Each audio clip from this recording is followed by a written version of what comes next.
Hello दोस्तों, स्वागत है आपका हमारे यूट्यूब चैनल में। दोस्तों, आज हम बात करने वाले हैं विद्युत सेवा आयोग की वैकेंसी के बारे में। दोस्तों, इसका बहुत दिनों से बेसब्री से इंतज़ार था सभी लोगों को। जिन लोगों ने इलेक्ट्रीशियन से आईटीआई कर रखी है उनके लिए ये जॉब बहुत रॉयल मानी जाती है दोस्तों, क्योंकि इसमें क्या है, अगर आप उत्तर प्रदेश के मूल निवासी हैं तो आपकी पोस्टिंग लगभग घर के नज़दीकी हो जाती है। तो साथियों, ये जॉब की वैकेंसी बहुत दिनों से पेंडिंग थी, तो फाइनली इसकी वैकेंसी आ गई है। तो सभी लोग इसमें फॉर्म भरना। इलेक्ट्रीशियन की वैकेंसी आई हुई है दोस्तों, ये परमानेंट वैकेंसी है। इसमें हम देख लेते हैं क्या क्या योग्यता मांगी है, क्या इसमें एज लिमिट क्या रहने वाला है, सैलरी क्या मिलेगी आप लोगों को, एग्ज़ाम का पैटर्न क्या रहेगा, इसके बारे में आज हम विस्तार से चर्चा करेंगे। सबसे पहले हम वैकेंसियों की बात करें यहाँ पे दोस्तों, तो वैकेंसी यहाँ पे आप देख सकते हैं कि जनरल कैटेगरी में 357 पोस्ट हैं, ओबीसी में जो नॉन क्रीमिलियर हैं उसके लिए 241 पोस्ट हैं, अनुसूचित जनजाति एससी इसकी 187 पोस्ट हैं, एसटी की 17 पोस्ट हैं और ईडब्ल्यूएस की 89 पोस्ट हैं। अब साथियों, यहाँ पे आगे ये लोग लिख रहे हैं कि रिक्तियों की संख्या आवश्यकता अनुसार घटाने एवं बढ़ाने का अधिकार उत्तर प्रदेश सरकार पावर कॉरपोरेशन लिमिटेड के पास सुरक्षित है। वैकेंसी कम भी हो सकती हैं और वैकेंसी ज़्यादा भी हो सकती हैं एज पर रिक्वायरमेंट के अनुसार। अब हम आगे चलते हैं साथियों। इसमें आगे लिखा हुआ है साथियों, यहाँ पे उक्त पदों पर आरक्षण उत्तर प्रदेश राज्य के मूल निवासी के लिए ही अनुमन्य है। अन्य प्रदेशों के अभ्यर्थी अनारक्षित वर्ग के अंतर्गत आवेदन कर सकते हैं। मतलब इसमें ये भी कोई बाउंडेशन नहीं है, इसमें अदर स्टेट के स्टूडेंट भी फॉर्म भर सकते हैं।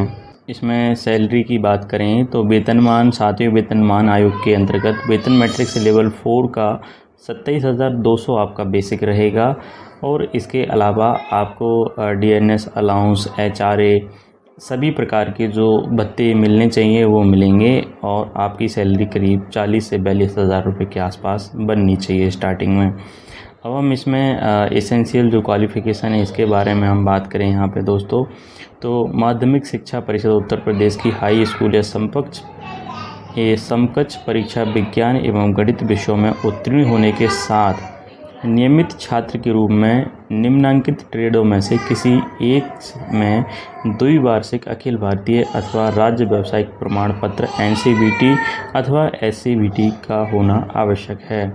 सबसे पहले इसमें इलेक्ट्रीशियन ट्रेड का जिक्र किया है, दूसरा इलेक्ट्रिकल और तीसरा है इसमें इलेक्ट्रिकल कौशल विकास के अंतर्गत विद्युत वितरण। अगर इन सब ट्रेडों से अगर आपके पास आईटीआई है तो आप इसमें फॉर्म डालने के लिए एलिजिबल हैं। हम इसमें एज लिमिट की बात करें यहाँ पे, तो एज लिमिट न्यूनतम आपकी 18 वर्ष होना चाहिए और अधिकतम आपको 40 वर्ष से ऊपर नहीं होनी चाहिए। अगर आप कैटेगरी के अंतर्गत फॉर्म भरते हो, जैसे ओबीसी के कैटेगरी के अंतर्गत फॉर्म भरोगे तो आपको 3 साल का रिलैक्सेशन दिया जाएगा एज में, और साथ ही अगर आप एससी एसटी के साथ भरते हो तो आपको 5 साल का रिलैक्सेशन दिया जाएगा, यानी कि आपको 5 ही साल का रिलैक्सेशन मिलने वाला है इसमें। इसके बाद हम साथियों यहाँ पे बात कर लेते हैं इसमें फ़ीस क्या रहेगी। तो इसमें जो फ़ीस है, अनुसूचित जाति अनुसूचित जनजाति की जो उत्तर प्रदेश का मूल निवासी है, मतलब क्योंकि अगर दूसरे स्टेट का होगा तो वो सामान्य कैटेगरी में ही फॉर्म भर सकता है। तो अगर एससी एसटी का कैंडिडेट है और यूपी से है तो उसकी 826 रुपया फ़ीस है। दूसरा, इसके अलावा जैसे जनरल कैटेगरी है, ईडब्ल्यूएस कैटेगरी है, ओबीसी कैटेगरी है, उसके लिए 1180 रुपये की फ़ीस है साथियों इसकी। इसके बाद हम इसका जो एग्ज़ाम का पैटर्न है उसके बारे में हम बात कर लेते हैं। इसका जो एग्ज़ाम होगा वो 2 स्टेज में होगा। पहला भाग में क्या रहेगा, जो NIELIT जो रहता है, इससे CCC जो कोर्स होता है, जो कंप्यूटर का जो कॉन्सेप्ट का जो इसका जो पेपर रहता है, इसको क्लियर करना कंपलसरी है। इसमें क्या है साथियों कि इसमें एक वस्तुनिष्ठ प्रकार का प्रश्न होगा जिसमें 50 प्रश्न होंगे। प्रत्येक प्रश्न 1 अंक का होगा, अर्थात परीक्षा अधिकतम 50 अंकों की होगी और प्रत्येक गलत उत्तर पर इसमें एक 1/4 अंक काट लिए जाएंगे, मतलब 1/4 की इसमें माइनस मार्किंग रहेगी। और ध्यान रहे साथियों कि इसमें पास होना कंपलसरी है। इसमें आगे लिखा भी है, कंप्यूटर ज्ञान की प्रथम भाग की परीक्षा में कम से कम 20 अंक प्राप्त करना अनिवार्य होगा, अन्यथा स्थिति में संबंधित अभ्यर्थी को अर्ह न मानते हुए उसकी लिखित परीक्षा के 2 भाग में मूल्यांकन नहीं किया जाएगा। मतलब अगर पहले भाग में अगर आप पास नहीं होते हो तो आप दूसरे भाग यानी कि जो दूसरा एग्ज़ाम होगा उसके लिए आप एलिजिबल नहीं होगे, आपको बाहर कर दिया जाएगा। तो साथियों इसमें पास होना कंपलसरी है। दूसरा भाग जिससे हमारी मेरिट बनेगी, मेरिट के लिए जो प्रथम भाग का जो एग्ज़ाम है 50 नंबर का, इससे अंक नहीं लिए जाएंगे। दूसरे नंबर का जो CBT एग्ज़ाम होगा 200 अंक का, इससे आपकी मेरिट बनेगी साथियों। यहाँ पे दोस्तों द्वितीय भाग में संबंधित वस्तुनिष्ठ प्रकार का एक प्रश्न होगा जिनके अधिकतम अंक सम्मुख अंकित हैं। प्रत्येक प्रश्न 1 अंक का होगा। प्रत्येक गलत उत्तर के लिए ऋणात्मक 1/4 अंक प्रदान किए। तो दोस्तों प्रत्येक अगर एक उत्तर आपका गलत मतलब 4 उत्तर आपके गलत हैं तो एक सही में से आपका नंबर काट लिया जाएगा। यहाँ पे भी माइनस मार्किंग है।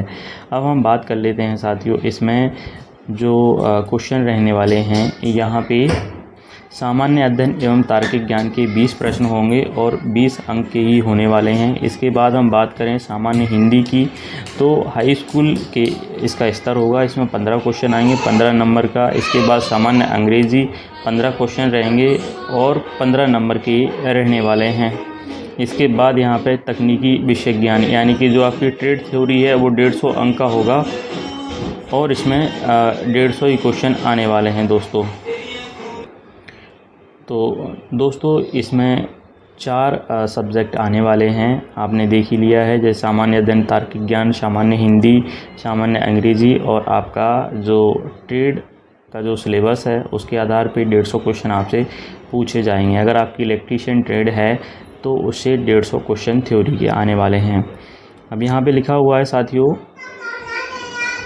चयन हेतु द्वितीय भाग की परीक्षा में कम से कम 33.5% प्रतिशत अंक प्राप्त करना अनिवार्य है, अर्थात ऐसे अभ्यर्थी जो 67 अंक से कम अंक प्राप्त करेंगे वे चयन प्रक्रिया के बाहर हो जाएंगे। यानी 200 में से 67 अंक प्राप्त करना कंपलसरी है। इसके बाद साथियों यहाँ पे ये सब ऑनलाइन जो डेट है इसके बारे में हम यहाँ पे बात कर लेते हैं। तो यहाँ पे दोस्तों ऑनलाइन आवेदन पूर्ण करने की तिथियाँ हैं 27 सितंबर 2022 से स्टार्ट होगा ये और 19 अक्टूबर 2022 तक ये चलने वाला है। इसके साथ ही net banking, credit card, debit card द्वारा जो शुल्क जमा करने की तिथि वो भी सेम डेट ही है 27/9 से 19/10 तक। इसके अलावा यहाँ पे भारतीय स्टेट बैंक चालान ऑफलाइन द्वारा आवेदन शुल्क जमा करने की तिथि जो है 19/10 तक ही डाउनलोड किया जा सकता है। मतलब ऑफलाइन भी जो चालान बनवाते हैं हम बैंक से उसका 19/10/2022 तक का लास्ट डेट है। इसके बाद हम बात करें परीक्षा की संभावित अवधि, मतलब टेंटेटिव जो डेट है एग्ज़ाम का वो नवंबर 2022 का 4th वीक में, मतलब नवंबर के लास्ट वीक में इसकी एग्ज़ाम होने की संभावना है। दोस्तों इस वीडियो मैंने वैसे सभी जानकारी सही से क्लियर कर दी है। अगर आपको फिर भी कोई आपका सवाल रह जाता है तो हमें आप कमेंट बॉक्स में पूछ सकते हैं, आपको जवाब दिया जाएगा। दोस्तों अगर आप हमारे चैनल पर नए हो तो हमारे चैनल को सब्सक्राइब कर दीजिए और वीडियो को लाइक एंड शेयर कर दीजिए। Thank you so much.